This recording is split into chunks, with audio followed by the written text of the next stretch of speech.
Sejam bem-vindos então à minha mostra folclórica. Sou Natália Sitniewski, representante juvenil da 11ª Região Tradicionalista.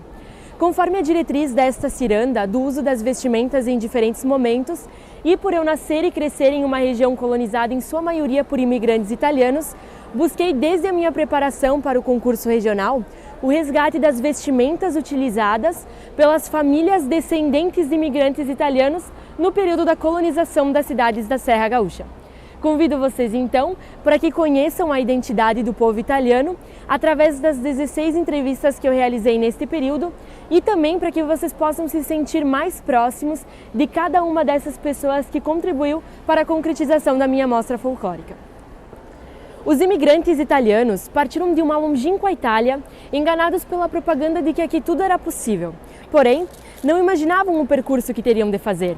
O senhor Jandir Crestani, na nossa entrevista, me contou que vieram apenas com a roupa do corpo. O homem utilizava uma camisa e uma calça muito simples. Com o passar do tempo, esses imigrantes desenvolveram uma calça de tecido mais forte, que tinha as famosas tiracas embutidas, que é o que conhecemos por suspensório. E as camisas também eram mais reforçadas.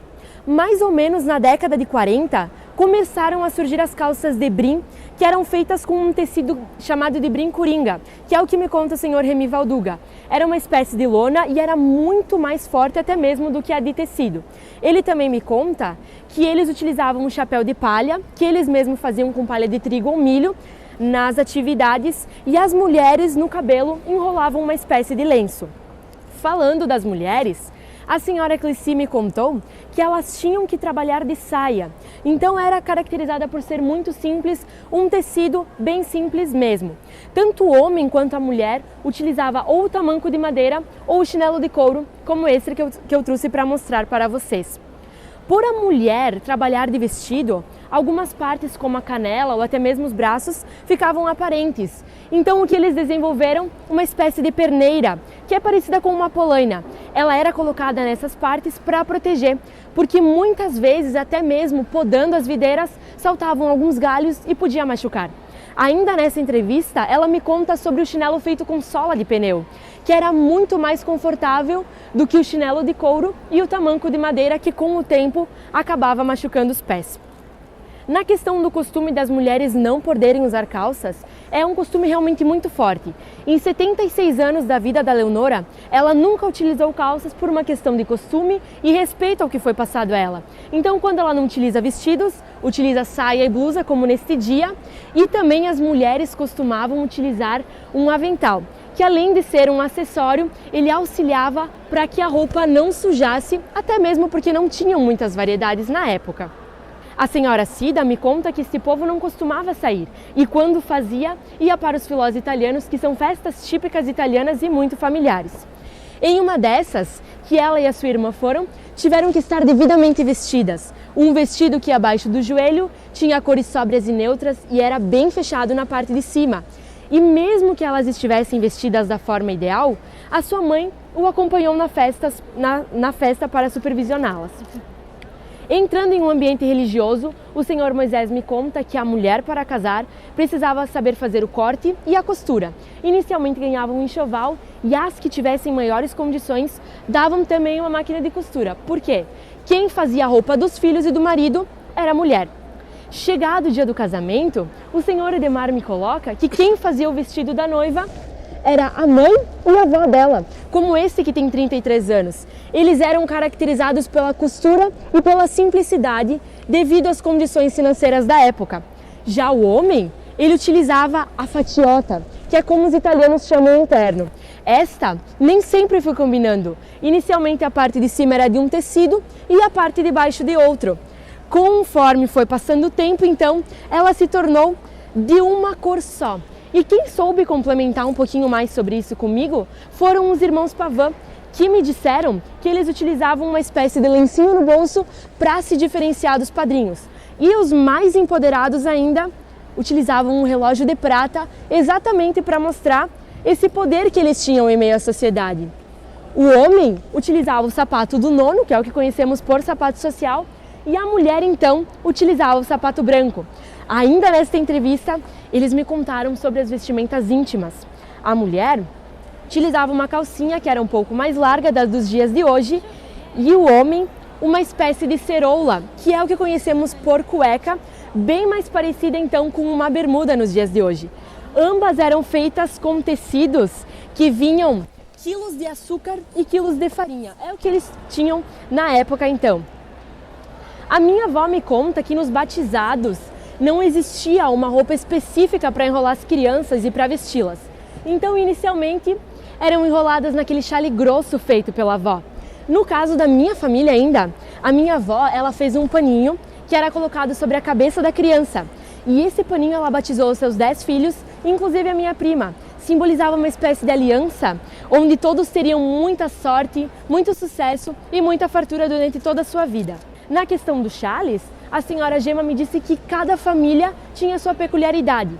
A dela, por exemplo, costumava fazer o chale que era conhecido por rede de pescar, por parecer uma. Quando o chale está pronto, como esse, ele recebe a denominação de filé, porque o filé é feito do peixe. Ela aprendeu a fazer este ponto com 7 anos e até hoje ela diz que é o mais difícil, mas o seu preferido, como vocês podem ver, feito com uma agulha só. O casal Pizzi me disse que as mulheres, para entrarem na igreja, precisavam estar utilizando o véu. As mulheres solteiras, o véu branco. E as mulheres casadas ou grávidas, mas sem o pretendente, o véu preto. Estas ficavam difamadas na sociedade. Vocês podem perceber que as mulheres estão sempre com os cabelos presos, desde o trabalho até a igreja. E a senhora Irene me disse que era uma questão de costume muito forte também.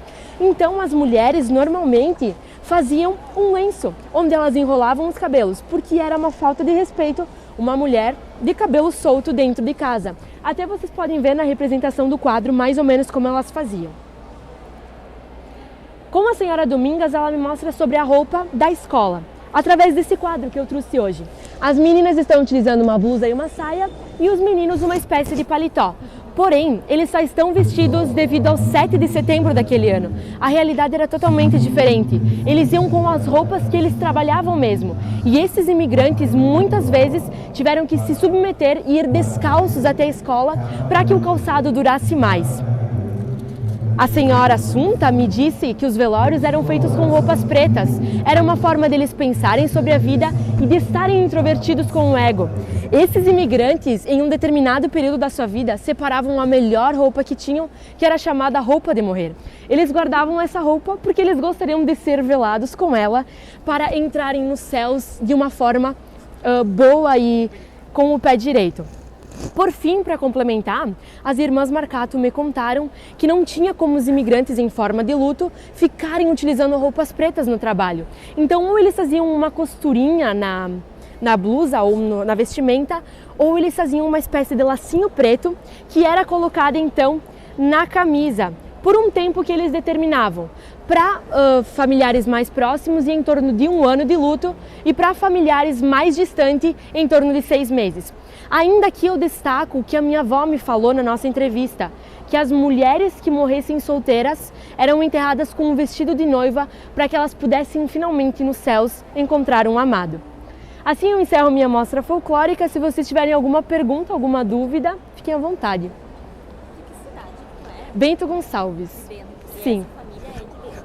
Na verdade, são várias famílias, todas descendentes de imigrantes italianos. Entendi, tu entrevistou várias. Várias famílias descendentes de imigrantes italianos. Foram várias histórias, realmente. Fiquei curioso nisso aqui, ó. Na verdade, esse chale ele é feito com uma linha só. Por isso que ele é considerado tão difícil. Porque se a gente for analisar, até mesmo esse chale possui um trabalho bem trabalhoso, enfim, bem diversificado. Porém, esse é feito com uma linha e a linha é mais fina. Já esse pode ser feito com 2 e a linha é bem mais grossa, então facilita para fazer os desenhos. Mais alguma dúvida? Então tá, parabéns. Obrigada.